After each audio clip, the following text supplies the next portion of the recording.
Back in the early 1960s, Detroit was quietly pushing the rules. Automakers were slipping factory-backed race cars out the back door and onto drag strips, finding creative loopholes to satisfy a growing crowd of speed-obsessed fans.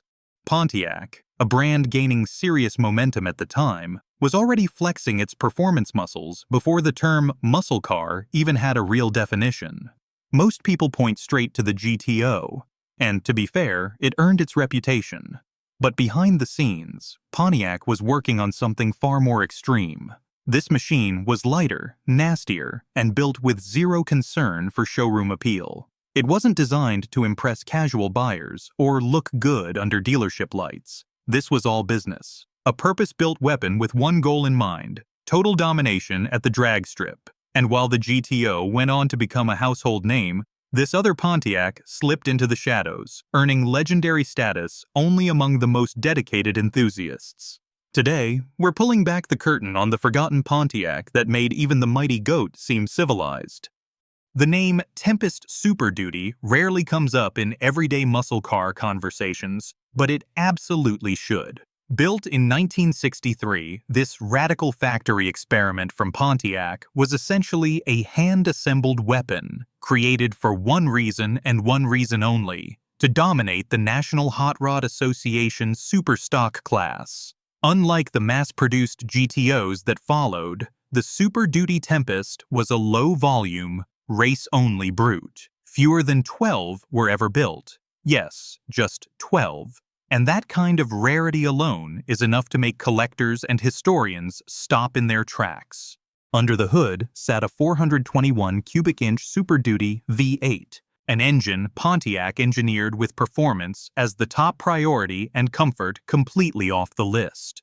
It featured dual 4-barrel carburetors, fully forged internal components, and a factory rating of 405 horsepower, a number widely believed to be understated. This was drag strip tuning in its purest form. Paired with a lightweight body and true race-spec hardware, the Super Duty Tempest launched hard and charged through the quarter-mile with a level of aggression few cars of its era could match. Calling the Tempest Super Duty rare almost undersells just how extreme the situation really was. A more accurate description would be barely existed. Pontiac built only 6 coupes and 6 wagons, for a total of just 12 cars, every single one hand-assembled inside Pontiac's engineering department. These weren't normal production line vehicles by any stretch.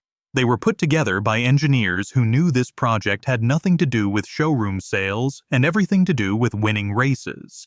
The shockingly low production numbers weren't just about exclusivity, they were also about survival. At the time, General Motors had a strict corporate ban on factory-backed racing. Officially, Pontiac wasn't supposed to be involved at all.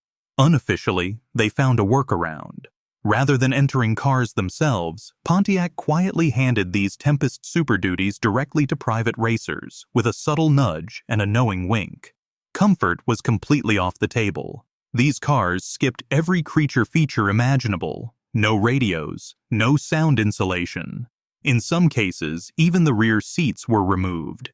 Anything that didn't make the car faster was tossed aside. Weight was the enemy, performance was the mission, and every decision reflected that single-minded focus. At a glance, the 1963 Tempest didn't look like a tire-shredding monster. From the outside, it carried the same clean, understated shape as any other mid-size Pontiac of the era. Nothing about its appearance hinted at what it was truly capable of. But beneath that ordinary skin was something completely radical. The biggest surprise was its rear-mounted transaxle setup, a layout almost unheard of in American performance cars at the time, and virtually non-existent in muscle machines. Instead of the transmission and differential sitting up front, they were mounted in the rear. That unconventional design dramatically improved weight distribution, giving the Tempest near-perfect balance when launching off the line. It was a clever, forward-thinking solution, and one of the secret weapons that made this unassuming Pontiac so devastating on the drag strip. That unusual layout was matched with an even stranger piece of engineering: a solid drive shaft made from a flexible steel cable, running inside a curved torque tube, a setup Pontiac engineers casually nicknamed the rope drive. It's the kind of idea that sounds insane on paper and makes you wonder how it ever made it past the sketch phase, let alone onto a drag strip. And yet, it worked. That balanced layout delivered outstanding traction during hard launches, allowing the Tempest Super Duty to hook up aggressively, while other cars struggled for grip. Off the line, it was an absolute nightmare for the competition. The wagon versions took things a step further. Thanks to their longer wheelbase, they were even more stable on launch, and the extra cargo space meant racers could haul spare parts, tools, or tires right in the back. It made them brutally effective and incredibly practical. The perfect weapon for serious drag racers who wanted to drive to the track, unload their gear, and start winning. A lot of people automatically crown cars like the GTO or the Chevelle SS 454 as the undisputed kings of the 1960s. But the truth is, very few machines could come close to the performance of a properly dialed-in Tempest Super Duty. Period-correct drag strip runs tell the story clearly. These cars were ripping off mid-11-second quarter-mile times straight out of the box. And that was on 1963 tires, suspension, and tuning. Give one modern slicks and a handful of light upgrades, and the Super Duty Tempest had no problem charging deep into the 10-second range. That kind of performance didn't just embarrass rivals. It completely rewrote what people thought a factory-built car was capable of in that era. Those numbers were absolutely outrageous for the time. To put it in perspective, a brand new 1963 Corvette split-window coupe was running the quarter mile in the 15-second range, and the legendary 426 Hemi hadn't even arrived yet. That wouldn't happen until 1964. Pontiac wasn't just ahead of the curve, they were operating on an entirely different timeline. In full race trim, the Tempest Super Duty went on a brief but brutal rampage across the National Hot Rod Association circuit.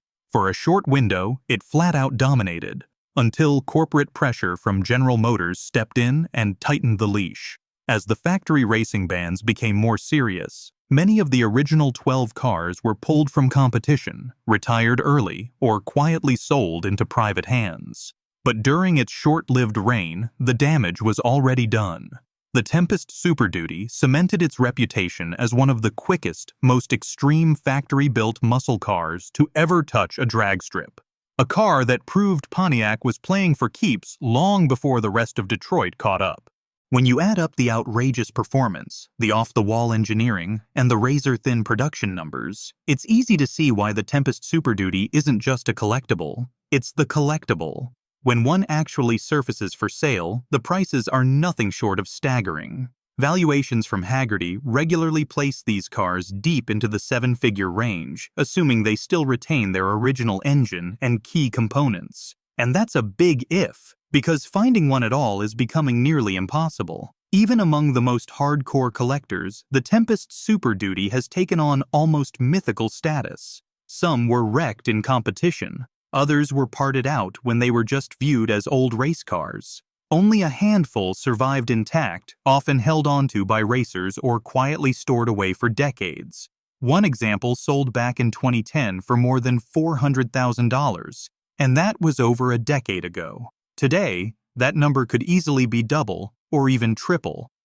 Because it was never meant to be mainstream, the Tempest Super Duty has always lived in the shadow of its more famous sibling, the GTO. But for those who truly know Pontiac history, there's no debate about which car is rarer, faster, and more fascinating. This is one of those machines that makes you wish Pontiac never had to play by the rules. Pontiac may have written the rulebook on American muscle with the GTO, but the Tempest Super Duty was the brand's secret chapter, a wild, high-revving experiment that pushed engineering and performance far beyond what anyone expected. It wasn't built for showrooms, it was built to win. And in the world of drag racing legends, it did exactly that.